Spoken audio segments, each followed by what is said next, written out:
Up for the Honorable Giancarlo, ladies and gentlemen. Make some noise, Giancarlo, ladies and gentlemen. Thanks, everybody. Hey, Brad, do you know that the Beatles once opened up for the Monkees? You know, I do vaguely remember that. I'm old enough to remember, actually. I feel like we're the Monkees. Yeah. And we're just following the Fab Four. That was a remarkable panel. Remarkable panel. Amazing. Oh, my God. Give it up for them. That was incredible. Some real American heroes there. John Deaton is the real deal. Boy, that guy's taking it, and he's still standing. And Cody hasn't missed a beat taking over from Perry Ann. Yep. And Ellie Terrett, by the way, she is the finest journalist covering this industry. Amen. Give it up. There is. Give it up. Yeah. Outstanding. Well, let's break this down here. So we got a lot to talk about, and there has been a lot that's happened, Chris. So we went from an administration that was just choking this innovation to an immediate 180 of an administration that is now embracing it at a breakneck pace. Talk to me about this. Yeah, you know, I'm somebody that likes to look to the future and tends to say, like, what's behind us? You know, in the movie The Gumball Run, there's this Italian race car driver. He gets in the Ferrari, takes the rearview mirror, rips it off. And people say, what are you doing? He says, what's up behind me? It doesn't matter. In many cases, that's true. But I think it actually is appropriate to stop for a second and really talk about the damage that was done. I think that there really hasn't been a real reckoning for the harm. And the harm that was done was across innovation. It was a harm that stopped real thorough development of distributed ledger, of digital asset innovation. And in many ways, XRP was at the epicenter. It was almost as if in a place where beatings were taking place, it was the prisoner that got the most. But it made everybody, it scarred everybody around it. And the fact that Ripple is still standing, the fact that XRP is still standing is really a testament to courage, to vision, to really building something that is truly formidable. So I think we're in a new age right now. Opportunity abounds, but we do need to take account of what happened, how truly devastating it was to innovation here in the United States and worldwide. Fortunately, it's over. And I hope we never go back to that ever again in the United States. Well said. Well said. And I'd like to add to your point that, obviously shout out to Ripple for the fight in them and not giving up. But remember, the SEC sued Microsoft and Tesla too. And let's talk about where they are, right? Yeah, maybe it's a badge of honor. It is. I think it becomes maybe it's a badge of honor. I do believe that. So now let's talk about where things are right now. Tell me, you have yourself in a lot of different sectors now. You're in the administration, you're in the private sector. So tell me about what you're seeing in the current landscape right now. Yeah, so I say this with a tongue-in-cheek. It's a good time to be crypto dad.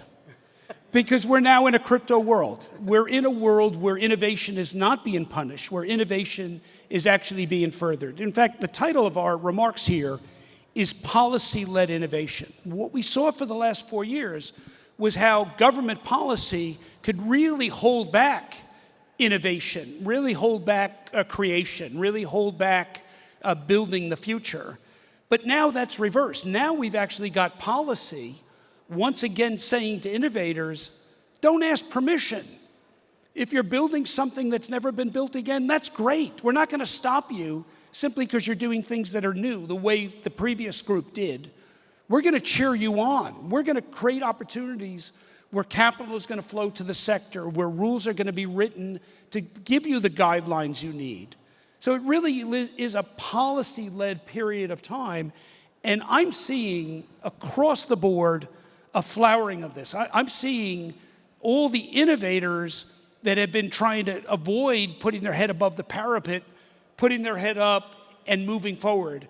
But I'm also seeing traditional financial firms now unafraid to come in. You know, in many ways, Gary Gensler gave cover to every bank and TradFi CEO not to have a crypto strategy, to say, oh no, there's too much reputation risk, we're going to stay out.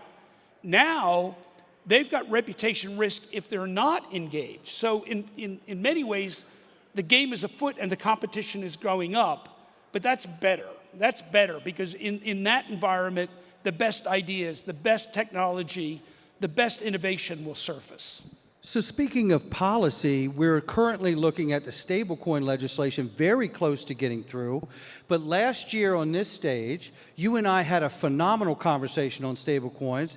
We talked about all the advantages of getting stablecoins in a position where we could actually see ourselves not needing to rely on the petrodollar agreement. But we also, and we'll talk about that too, but we also talked about stablecoins and the idea that these stablecoins are new instruments that can be used all over the place. But just speak to that, and we talked about privacy. So do we have the privacy in this bill currently? So let's first start with what is the significance of stablecoins? Yes. I like to think about networks, right? We're coming out of the end of the world of analog networks of value, coming into a world of digital networks of value. The dollar, for the last 80 years or so, has been the world's reserve currency, and one of its attributes is that it travels on an unsurpassed network. The dollar network globally is perhaps the greatest network the world has ever seen. It's certainly the greatest brand. You know, we talk about great brands like Nike and McDonald's. They're nothing compared to the brand that the dollar represents. It's the world's most aspirational form of money, and it truly makes the world go round. And the network it travels on is a fairly antiquated, think about an old rail system of correspondent banks that are validating the identity of one account holder and another and then transferring on the strength of their relationship with a different bank. That's why it takes so long to move money around the world. What stablecoins are like, it's like taking the old diesel locomotives off that network and putting hyperlooped speed trains, bullet trains over it. They have shown us already, just in the last 6 or 7 years, that the global demand for dollars is much greater than that old network's ability to deliver it. And so there was a panel here earlier with 1 or 2 members of the panel demising the end of the dollar. Well, you know, I think sort of like Charles Dickens said that the rumors of my demise are greatly exaggerated. The dollar isn't done yet, and the reason is until there needs to be a new king before the king is dead. And there is really nothing yet to compete with the dollar. But its network needs to be upgraded tremendously. And that's the power of L1s like XRP. That's the power of stablecoins built on that to be able to deliver the value proposition of instruments like the dollar. And the dollar isn't the only currency that's going to travel on new networks. Britain is working on pound-based stablecoins. Europe is developing a euro-based central bank digital currency. Japan is looking at a yen-based stable currency. So the world's currencies are soon going to be delivered on digital networks that will provide speed, reliability, and certainty. And that's the power of this. The future is going to be a kaleidoscope of different systems of digital networks of value. Some of them are going to be decentralized. Some of them are going to be highly centralized and operated by big tech companies, and other ones operated by banks. The future is also going to contain digital bank accounts, tokenized bank accounts. And we are going to see CBDCs, whether the United States deploys one or not. It's always, I think, problematic when you hear people phrase conversations of this versus that, when in fact, I think it's going to be all of the above. The analog past was a very complex maze of payment systems. You Visa, MasterCard, PayPal, Diners Club, American Express, checks, other forms of delivery of money, other forms of storage of money. You can store money in commodities, store money in cash, store monies in bank accounts, store monies in precious art, store money in traveler's checks.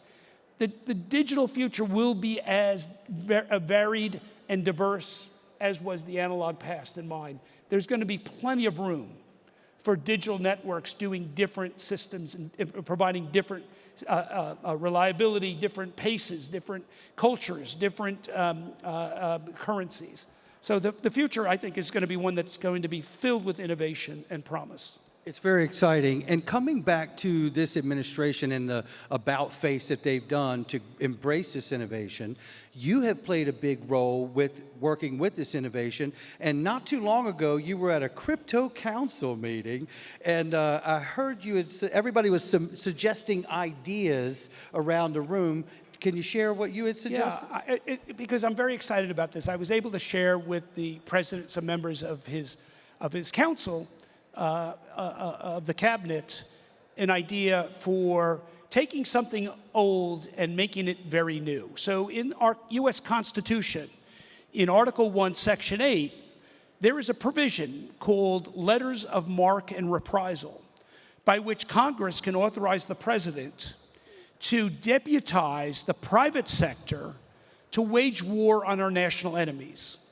And that provision was used in the War of 1812 when President James Madison authorized a sailor by the name of John Paul Jones to raid British shipping and to basically steal back the cargoes and the seamen that British sailors were taking from the American merchant marine. What I proposed to President Trump is that we dust that off, and in a variation of James Madison, this president authorized the enormous technological capability that members of which are in this room here today to go after state-sponsored hackers of our crypto, like the Lazarus Group, that are stealing crypto and using it to fund their arms program. Well, let's go steal that crypto back, and let's use it to fund our crypto stockpile and our crypto reserve, right? Let's do it. You know, my dad told me when a bully took me on in school, he said, you know, the thing that you need to do with a bully is punch him in the nose. Well, let's go punch North Korea in the nose. Let's steal back our crypto. And I'm very pleased. There's been a lot of follow-up, and hold your, fingers crossed. We actually may get something. And this president, I think, when I introduced that idea, his tail was wagging. If we've ever had a president to do it, this is the one to do it. Now, they're floating a lot of ideas, Chris, about how to acquire some of these digital assets. Are you hearing anything about the different suggestions on that? And there's, obviously, I've talked about this. I know other people have floated the idea. Is it out of the realm of possibility to consider that there would be a new bond issuance of digital assets in the future? Not next Tuesday, but in the future. Oh, I think it's more than a possibility. Yeah. I think you're going to see it at multiple levels. I think you're going to see it at the corporate level. I think you'll see it at municipal levels. And I think ultimately you'll see it at the national level. And I also think that one of the things that really bothered this president about the private administration, government sees crypto routinely as part of law enforcement. In fact, they're not even able to currently quantify all the crypto that is held by government, because some of it is at the state and municipal level from routine, police stops. And the prior administration would at least, what was at the federal level, they would sell off routinely. And it annoys this president they did though, because that they do that, because had they held on to it, we might be able to pay down some of the national debt. So he's committed to holding on to the seized crypto, and that's something that doesn't need congressional authorization. They can just do that as a routine matter, and it's across the board in terms of different crypto. Beyond that, they're also thinking about how do we create something that's more like a reserve. The difference between a stockpile you just collect. A reserve is something that you actually actively utilize. So our strategic petroleum reserve is something that is not just used. You may think it's only used if we have a shortage of oil, we release some oil. No, it's actually used strategically and for monetary policy purposes, because the dollar is tied to the global price of oil.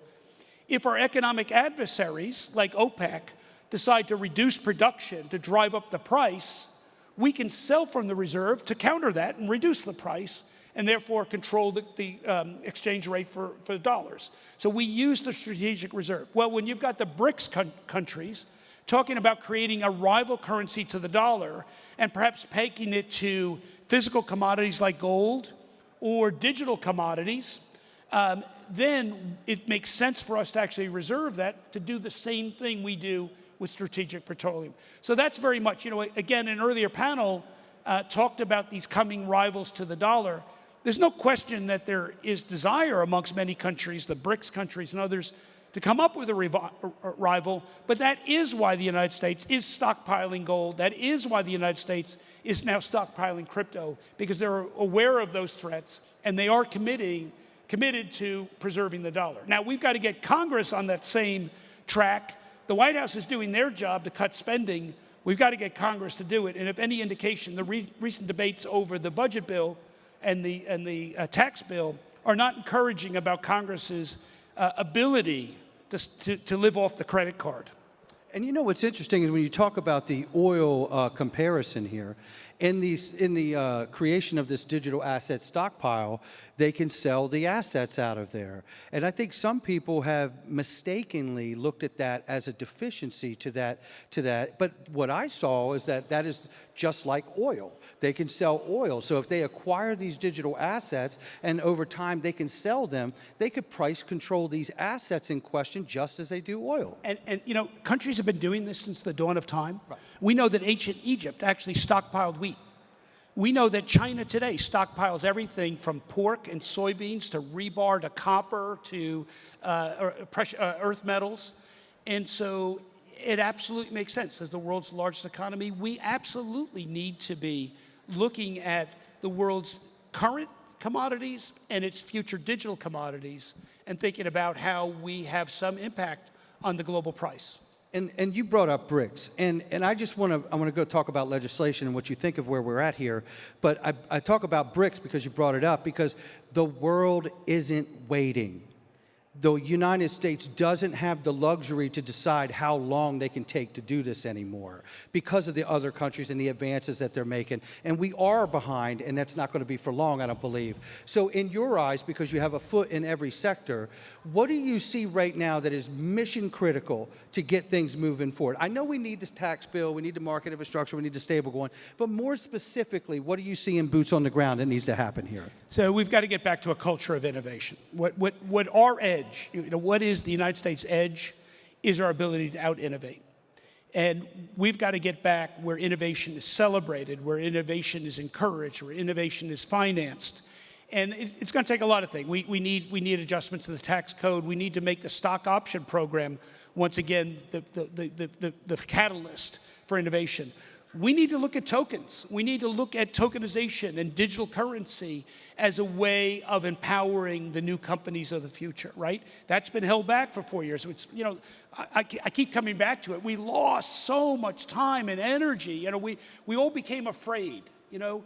There's nothing worse than a government that makes its people afraid.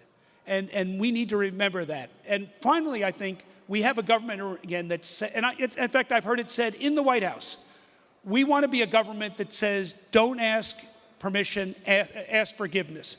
If you rip people off, we're going to come after you. But if you're simply building things that have never been built before, God bless you, Godspeed, and go get it done. Amen to that, right there.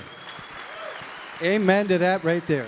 And speaking to tokenization, as you did, recently Ripple acquired Hidden Road, and they're in the process of putting that in real time of real-world asset tokenization. We're seeing this unfold right now before us. Speak to what you're seeing. Well, on that particular deal, my hat's off on that acquisition. I know the Hidden Road folks. They built one of the really premier prime brokerage outfits, really providing support to traders, to innovators, and so having that now under the umbrella, I think was a really smart move, and it took kind of the world by surprise. I think it was it really was a very influential move, and it's kind of now we're seeing a whole series of acquisitions in the wake of it. So I think it kicked off a really good series. Look, with policy tailwinds for our industry, I'm really excited about what the next 18 months can hold. Very, very excited. I think the United States is going to resume its rightful place as not just the crypto capital of the world, the innovation capital of the world. more broadly, the time has come for the ability to store and move money as easily as we store and move photographs on our iPhone. To me, that's the analogy for what we're building is the transition from film photography to digital photography.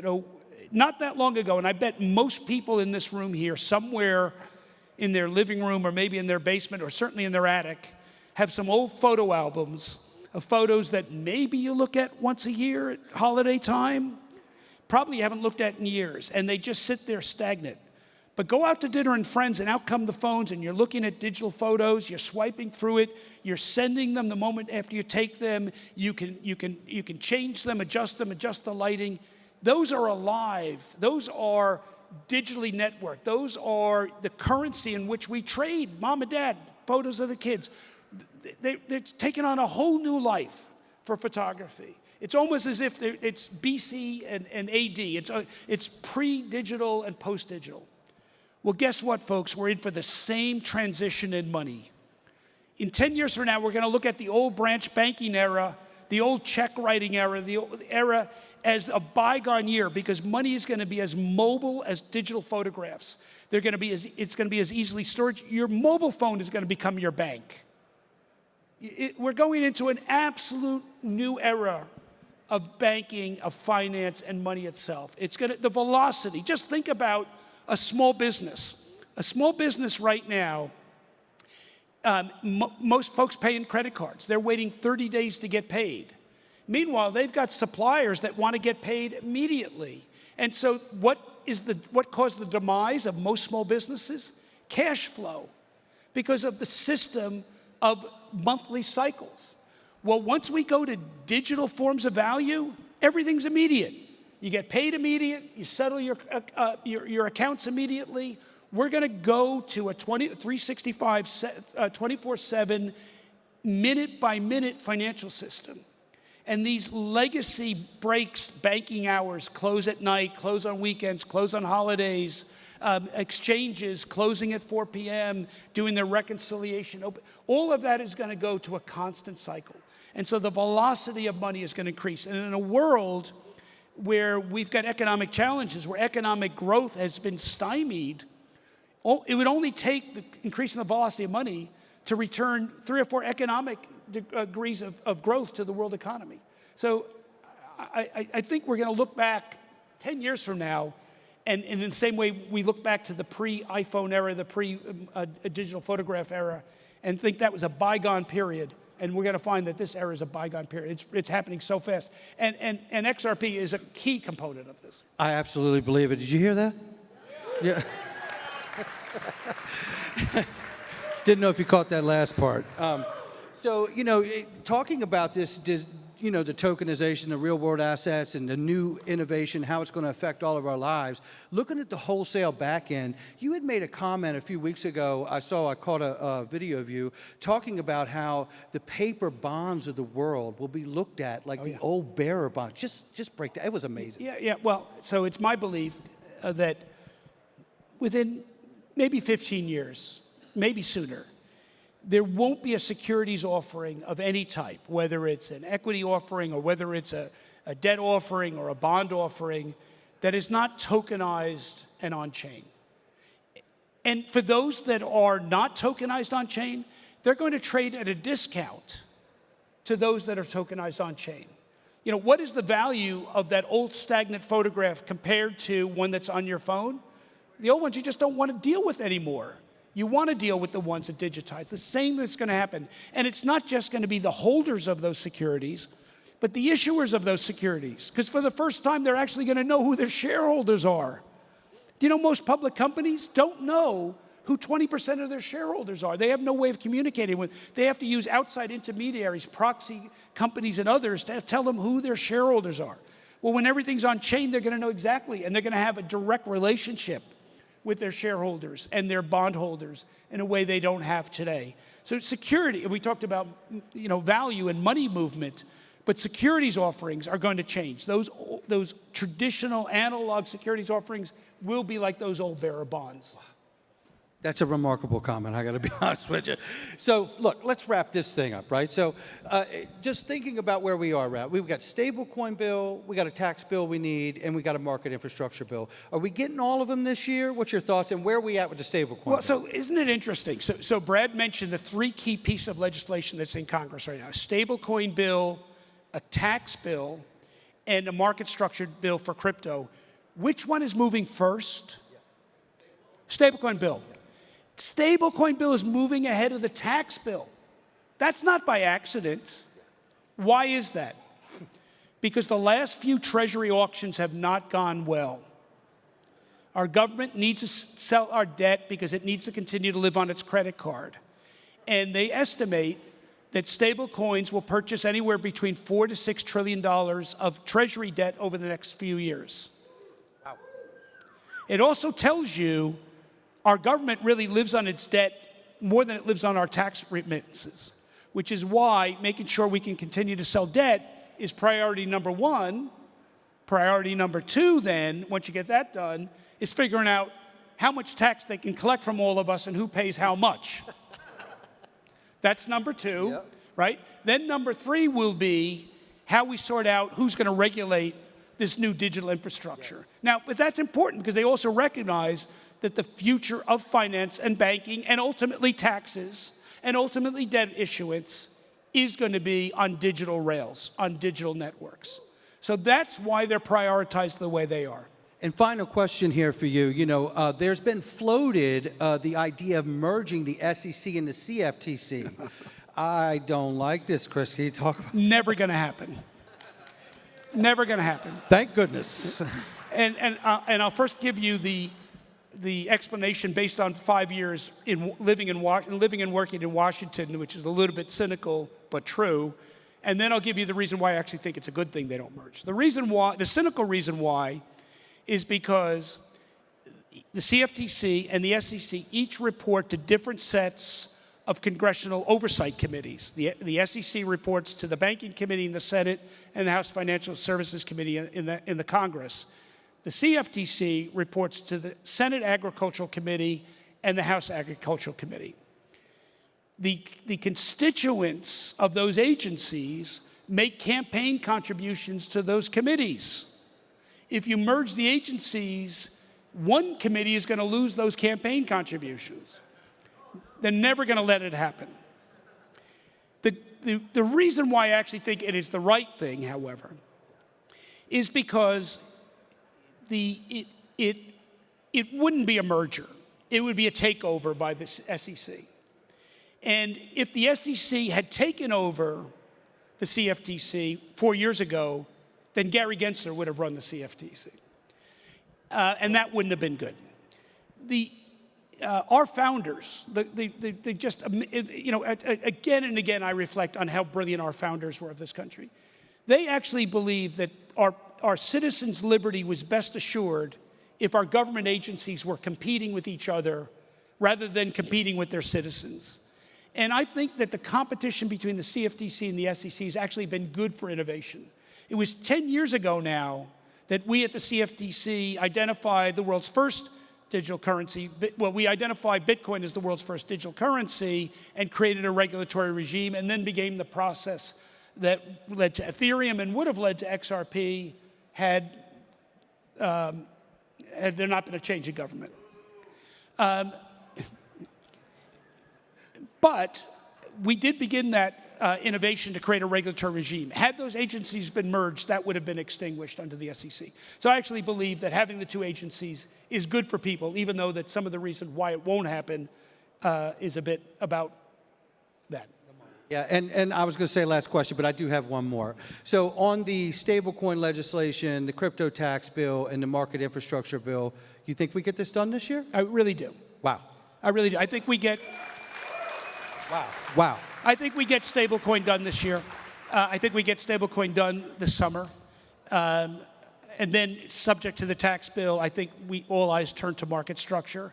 You know, we've got really great leadership. You just heard from Cody Carbone. You know, his work at the Digital Chamber has been first rate. The progress on the market structure bills have been remarkable. 3 weeks ago, There was a draft put out by the House Financial Services Committee, which was biased toward the SEC. A lot of us threw our toys out of the carriage, and they reconsidered. And now what came out just in the last 24 hours is much better balanced between the two agencies. So there's really good work being done there. And I will end on this note. You know, communities like this are critically important. And I know, you know, we've all felt suppressed and kind of down, but now's the time to come back out and come back at them and make our voices heard. Ultimately, you know, people in Congress, despite that issue, are still people, and they still listen, and they still want to make this the land of opportunity. And I think if we make our voices heard, the future is enormously promising. Enormously promising. I think it's promising for the dollar. If we get our innovation swagger back, I think America is still going to be the land of the free and the home of the brave for decades to come. Let's go get them. Absolutely. Ladies and gentlemen, thank you so much. I know how busy you are, Chris, and for you to come here, it means a lot to me, and I know it does to them. Give it up. The Honorable Chris Giancarlo, ladies and gentlemen. The Honorable Chris Giancarlo. Yes, sir. Thank you so much, Chris. Let's do it.